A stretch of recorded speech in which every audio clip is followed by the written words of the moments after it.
အားလုံးပဲမင်္ဂလာပါဒီနေ့ဗီဒီယိုလေးမှာကျွန်တော်ကပြင်သစ်နိုင်ငံမှာ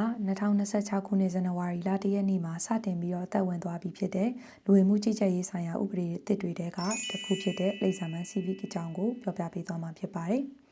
ပထမအဦးဆုံးအနေနဲ့လိပ်စာမန်း Civic ဆိုတာဘာကိုပြောတာလဲလိပ်စာမန်း Civic ဆိုတာကပြင်သစ်နိုင်ငံနဲ့ပတ်သက်တဲ့သမိုင်းယဉ်ကျေးမှုဥပဒေနဲ့လူမှုရေးအကြောင်းအရာများဆိုင်ရာဗဟုသုတအဆင့်ကိုစစ်ဆေးဖို့ရည်ရွယ်ထားတဲ့မိကွန်ပေါင်း40ပါဝင်ပြီး80ရာခိုင်နှုန်းမှန်ကန်မှအောင်မြင်နိုင်မဲ့စာမေးပွဲကိုပြောတာဖြစ်ပါတယ်ဒီလိပ်စာမန်း Civic ကဘယ်သူတွေနဲ့သက်ဆိုင်မလဲပြင်သစ်နိုင်ငံမှာ2026ခုနှစ်ကနေစပြီးတော့နှစ်ရှည်နေထိုင်ခွင့်ကပြားလျှောက်ထားတဲ့သူတွေ resident ကပြားလျှောက်ထားတဲ့သူတွေပြင်သစ်နိုင်ငံသားလျှောက်ထားတဲ့သူတွေ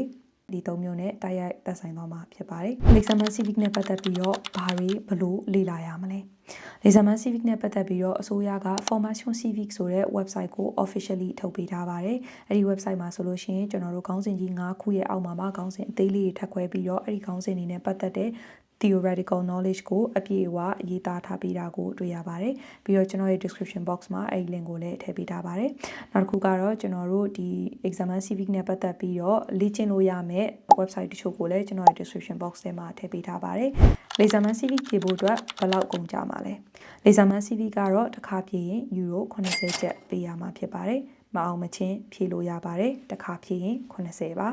အဲ့တော့လိပ်စာမန်း Civic ကိုဘယ်မှာတော့ဖြေရမလဲဒီလိပ်စာမန်း Civic ကတော့ကျွန်တော်တို့ပြင်သစ်နိုင်ငံမှာနေထိုင်တဲ့မြို့တွေပေါ်မှာမူတည်ပြီးတော့စာစစ်ဌာနတွေကအသီးသီးကွဲပြားပါတယ်ဒါကြောင့်မလို့ကိုနေတဲ့မြို့ရဲ့ prefecture ကိုတိုက်ရိုက် email ပို့ရဖြစ်စေ prefecture ရဲ့ website မှာတွားရောက်လေ့လာရဖြစ်စေကိုရဲ့စာစစ်ဌာနတွေကိုစော်လင်စွာသိရှိအောင်လုပ်ထားဖို့လိုအပ်ပါတယ်ဥပမာဆိုရင်လီယွန်မှာဆိုရင်စာစစ်ဌာန2ခုစတင်ပြီးတော့ထွက်ရှိလာပါပြီဒီလောက်ဆိုရင်တော့အားလုံးလည်းလိုအပ်မယ်ထင်တဲ့ information လေးတွေပြည့်ပြည့်စုံစုံသိရမယ်လို့မျှော်လင့်ပါတယ်နောက်ထပ်ဗီဒီယိုလေးတွေမှာပြန်ဆုံတွေ့ကြပါမယ်